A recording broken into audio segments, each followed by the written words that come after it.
today, the big oil release. What'll happen to prices? How far will they fall? I guess that's two questions.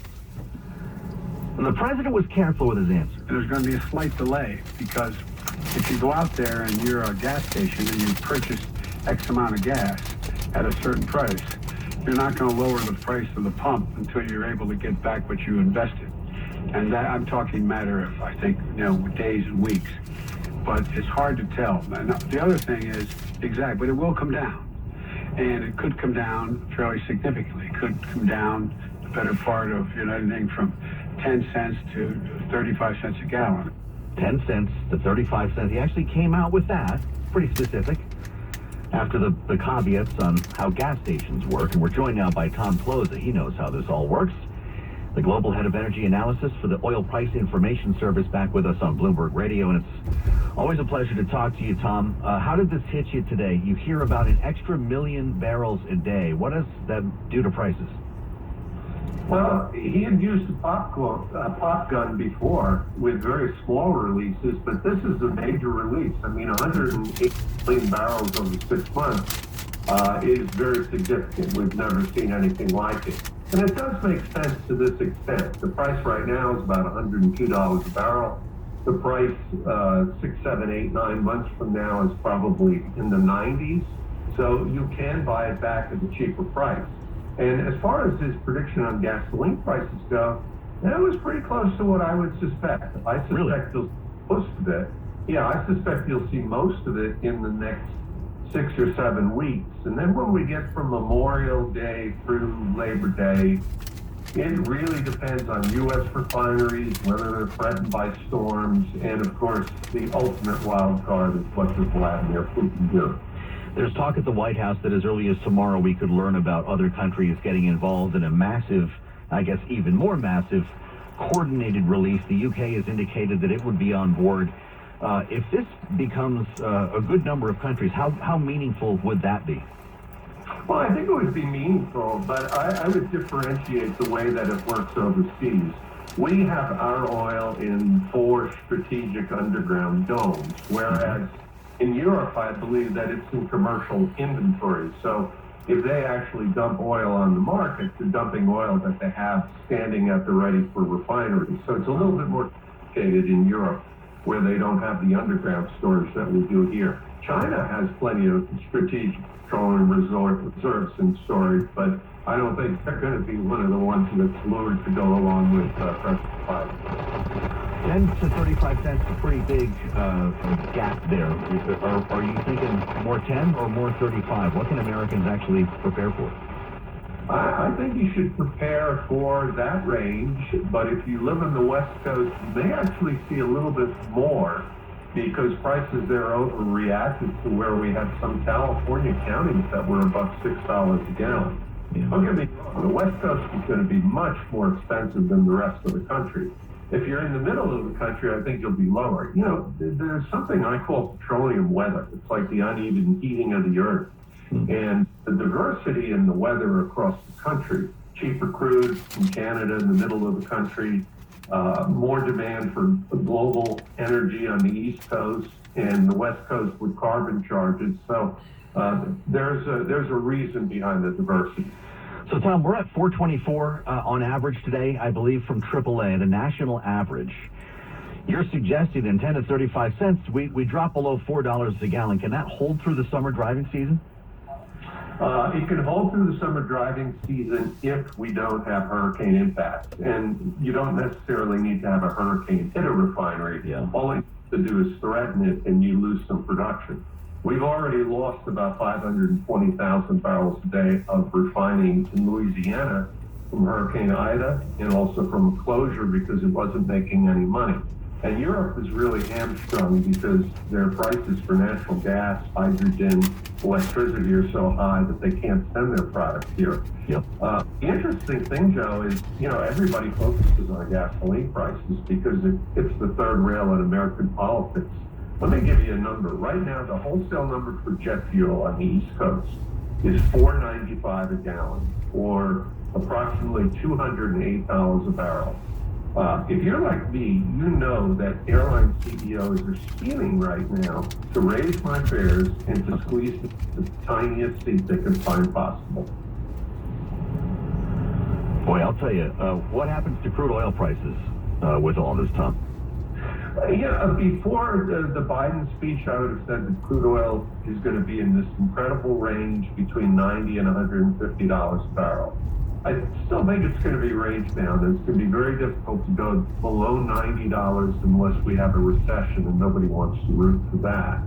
But I think maybe the top number comes down a little bit. Now, there's wild cards. I mean, it's OPEC Plus, which has an adversarial relationship with the Biden administration.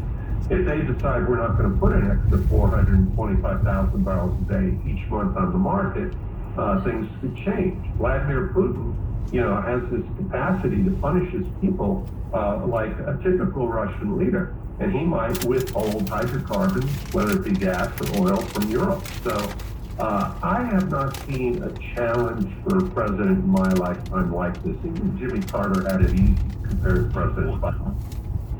That's saying a lot, Tom. What's the thing that keeps you up at night? What's your concern as you look across the headlines to Ukraine that could send prices higher instead of lower? My concern is that we're going to have structurally higher prices for a long period of time because we've seen very smart, very capable Western companies withdraw from Russia. Yeah. ExxonMobil, it includes BP, it includes the Norwegian company. And, I don't want to suggest that Russian engineering isn't capable, but when we've seen this happen before, it arrests any of the growth and it stunts a lot of the production. So it could be that we're setting up Russia, or not we're, but Vladimir Putin, for very, very low production out a few years from now. Tom Floza, Global Head of Energy Analysis for Oil Price Information Service. Pleasure to compare notes with you, as always. We'll reassemble the panel next for more on this. I'm Joe Matthews. This is Bloomberg.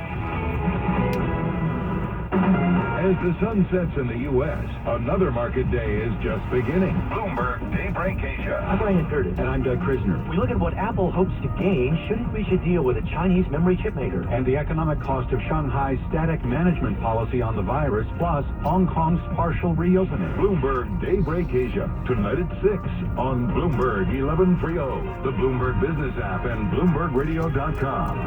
Bloomberg, the world is listening. When you're thinking about including charity in your will, you want to make sure your legacy is secure. For almost 100 years, the New York Community Trust has been a trusted partner to thousands of New Yorkers who want to give back. Together with the Trust, you can custom build a charitable fund that ensures your name will live on as a champion of the causes dear to you. Build a brighter future for our region with the New York Community Trust. It's how New Yorkers create legacies. Visit philanthropist.nyc to learn more. Registered investment advisors switch to Interactive Brokers for lowest cost global trading and turnkey custody solutions for all size firms. No ticket charges, no minimums, no custodial fees, and no conflicts of your interest at idkr.com/RIA. What was our revenue last Which account does zero run on? System doesn't tie to these reports. What's our budget to actual? These reports don't make any sense. Nina, I need help. I see that. What's going on? I just want to grow my company, but there's so much to worry about. Witham can help with that. We can support your current finance team or take over your accounting function entirely, whatever your business needs. What controls do we have? Janice withholding or what? That would be great. Witham, more than CPAs, we're trusted advisors offering smart business solutions. Learn more at witham.com. When the market is unpredictable, BAM gives you certainty. In the face of market volatility and illiquidity, BAM insured municipal bonds deliver default protection, value preservation, and a durable AA rating from S&P. BAM's insurance protects against everything that causes a default, including natural disasters, financial fraud, pension issues, and economic disruption. So while America rebuilds, BAM has you covered. BAM. Build America Mutual. Talk to your investment advisor or visit buildamerica.com. If you're having a business dispute, the process can be slow and drawn out, especially if you rely on litigation in the courts. You can wait for years before your case is resolved, and the longer your case proceeds, the more your case can cost. Not with the American Arbitration Association. Arbitration or mediation with the American Arbitration Association is faster. In fact, nearly 50% of our cases settle prior to hearings. ADR.org. Resolve faster. Today's business professionals have little or no time for delays or interruptions in their car service schedules.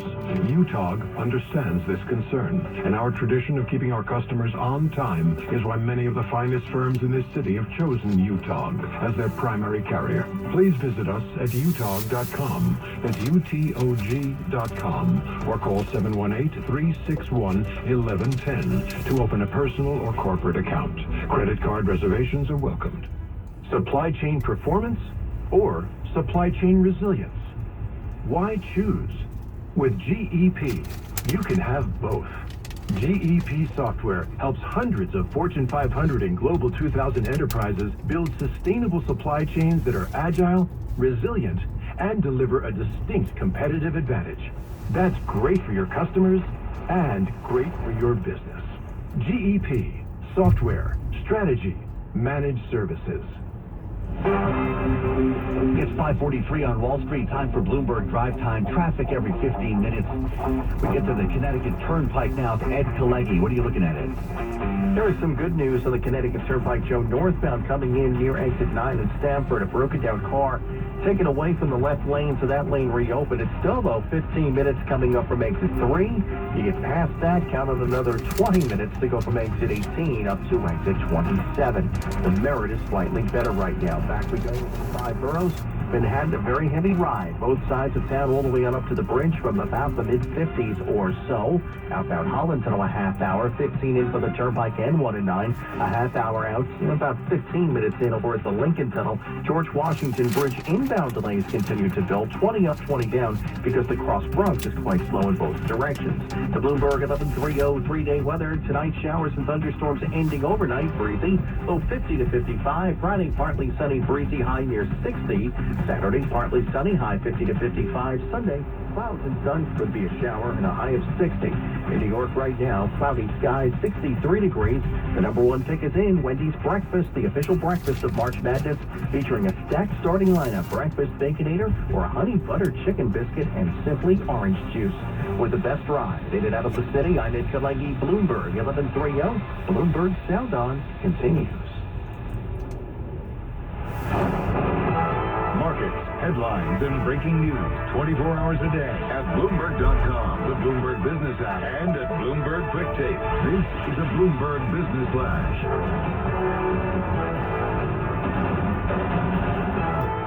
Bloomberg World Headquarters. I'm Charlie Pelletta. Down day on Wall Street, a losing quarter as well as we move on to the second quarter. S&P, the Dow, NASDAQ all declined today. The indexes capping their worst quarters since the onset of the COVID-19 pandemic. S&P today down 72, drop there of 1.6%. The Dow today down 550, down 1.6%. NASDAQ down 221, also a decline of 1.5%. A lot of that selling coming in the final few minutes of trading. 10-year yield 2.31%.